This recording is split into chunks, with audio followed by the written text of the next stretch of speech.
नमस्कार, मैं अंजना और आप देख रहे हैं कर्म कसौटी न्यूज। आइए बढ़ते हैं आज की बड़ी खबर की ओर।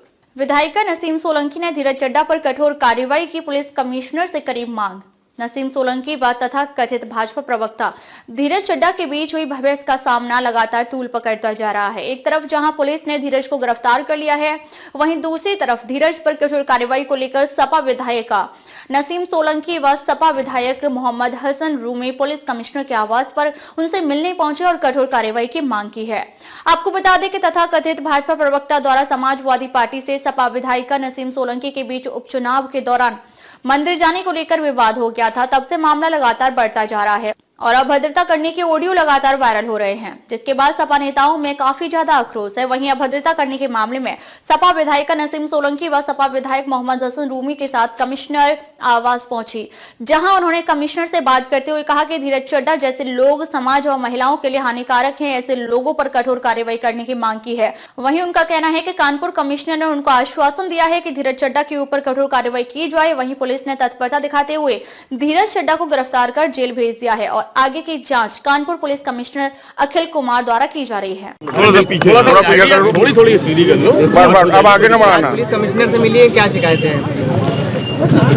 शिकायत नहीं करी है, हमने उनका धन्यवाद भी करा क्योंकि उन्होंने बहुत तेज इस पे एक्शन लिया है। पर हाँ, कुछ जो धाराएं मुझे लगा कम थी, तो उसमें जो है रूमी भाई ने अपने एक उस पे दिया है कि इसको जो है धाराएं बढ़ाए ले जाए। पर ये एक आदमी की बात नहीं है कि वो मानसिकता कैसी है उसकी, पर ये पूरे समाज की महिलाओं की सुरक्षा की भी बात है कि अगर हम सेफ नहीं है तो आम महिलाएं कहाँ होंगी।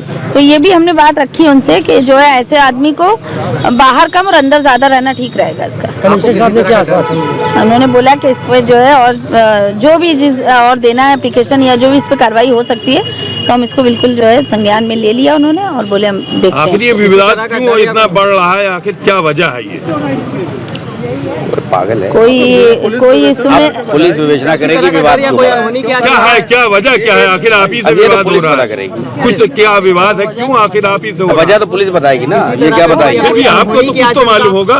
कुछ नहीं, आप बता दीजिए, हमें तो कुछ नहीं मालूम है, हमें नहीं मालूम है। और ऐसा है, सुनिए मेरी बात, ऐसा है कि ऐसा नहीं है मुझे बोलना नहीं आता, मुझे बहुत कुछ बोलना आता है और मुझे अपनी बात अच्छी तरीके से रखना आता है। और देखिए मेरी बात सुनिए, वो मुझसे विवाद क्यों कर रहा है वो बेहतर आप लोग जानते हैं, क्योंकि मेरे पति जेल में 2 साल से। उन्होंने मुझे सोचा मैं अबला नारी हूँ, मैं सिर्फ रोती रहती हूँ, तो ऐसा नहीं है। मुझे भी बहुत गुस्सा आता है और मुझे भी बोलना बहुत अच्छे तरीके से आता है। और किसी भी इंसान की ये जरूरत होनी नहीं चाहिए कि वो किसी महिला की बदतमीजी और बेइज्जती करे। तो मैं ऐसे लोगों को शिकायत करने आई थी कमिश्नर साहब से, और ये जिस तरीके से वो जेल गया तो उसको तो और लंबी सजा होनी चाहिए, क्योंकि महिलाएं कमजोर नहीं होती। कहीं हमें सीएम साहब जो है सम्मानित कर रहे हैं महिला विधायक होने के नाते, और हमें वो सम्मान मिलता है, और उसी वक्त वो आदमी फोन करके मुझे धमका रहा है। तो ये ऐसा नहीं कि एक मानसिकता उसकी अकेले की नहीं है, ऐसे बहुत से लोग होते हैं समाज में, और बहुत सी मेरी जैसी महिलाएं होती है जो चुप हो जाती है। पर चुप होने का मतलब ये नहीं कि हम कमजोर हैं और खामोश होंगे तो हम बोल नहीं सकते। हम बहुत अच्छी तरीके से अपनी बात बोले, और हम यहाँ आए, ये लड़ाई मेरी अकेले की नहीं, मेरी 2 बेटियां हैं, उनकी भी है, और ये पूरी समाज की मेरी बहन बेटियों की लड़ाई है। तो इसीलिए मैं बहुत खुल के बोलने आई हूँ। महिला समाज जिन्होंने मुझे वोट दिया है, जो मुझसे उम्मीद कर रही है कि मैं उनकी आवाज उठाऊंगी, जब मैं अपनी ही नहीं उठा पाऊंगी तो मैं उनकी कहाँ से उठाऊंगी। तो ये मेरी कोशिश है और मेरी जो है पहल है कि अगर ऐसे पागल आदमी समाज में टहल रहे हैं तो वो सीधे जेल जाएं। लगातार धमकियों के बाद क्या कोई अनहोनी की आशंका थी आपको? बिल्कुल है, मुझे अभी भी है। वो अगर बंदा छूट जाता है तो मुझ पे अटैक कर सकता है। मुझे किसी भी तरीके की आशंका की घबराहट और डर है। मेरे बच्चे परेशान है, कल से मेरी बेटियां जो है, मेरी छोटी बेटी है वो सब सुन रही है, समझती है सब। आजकल के बच्चे इंटरनेट पे सब हर समय एक्टिव होते हैं, वो सब समझते, रो भी रहे हैं बच्चे कि मम्मा अगर आप बाहर निकले, अगर आपके ऊपर अटैक हो गया, या हम लोग जाते हैं। मेरी भी बेटी है, कॉलेज पढ़ती है, बड़ी वाली, और छोटी वाली स्कूल जाती है। हर समय कोई सुरक्षा कर्मी होता नहीं है साथ में। मेरे साथ भी 2 गनर है, तो हर समय नहीं होते हैं, बहुत बार ऐसा होता है कि नहीं होते हैं। वो उन्होंने हमसे कहा है कि इसके ऊपर और जो है हम जांच कराएंगे और उसको देख लिया जाएगा। पर ये एक छोटा सा मुद्दा है कि वो आदमी मुझे परेशान कर रहा है। कहीं पहले भी आपने शिकायत की थी? नहीं, मैंने पहले शिकायत नहीं करी थी। असल में हमने उस समय सोचा कि ये आदमी ठीक नहीं है, इनका इलाज हो जाएगा, पर ये माने नहीं, इनको बढ़ावा मिला। पर अब की बार इनका इलाज होना जरूरी है। क्या शिकायत, क्या क्या बात कही आपने? देखिए, आज जिस तरीके से लगातार ये चड्ढा नामक व्यक्ति हमारे विधायक नसीम सोलंकी को फोन पर धमकियां दे रहा है, उनको प्रोवोक कर रहा है, महिला सम्मान को ठेस पहुंचा रहा है। और न सिर्फ आज उसने हद पार कर दी हमारे नेता आदरणीय अखिलेश यादव जी के बारे में, जो इसने इतने निम्न स्तर की टिप्पणी की, तो समाजवादी पार्टी ही नहीं, पूरे करोड़ों करोड़ों लोग देश के, उनको इसने जिस तरीके से आघात पहुंचाने का काम किया। आज हमने कमिश्नर साहब को इन धाराओं पर भी मुकदमा लिखने के लिए अनुरोध किया है और हमने कहा है कि जिस तरीके से पीडीए के लोगों ने वोट देकर सीसामऊ विधानसभा को जिताने का काम किया, तो सारे मतदाताओं को इसने नपुंसक कहा।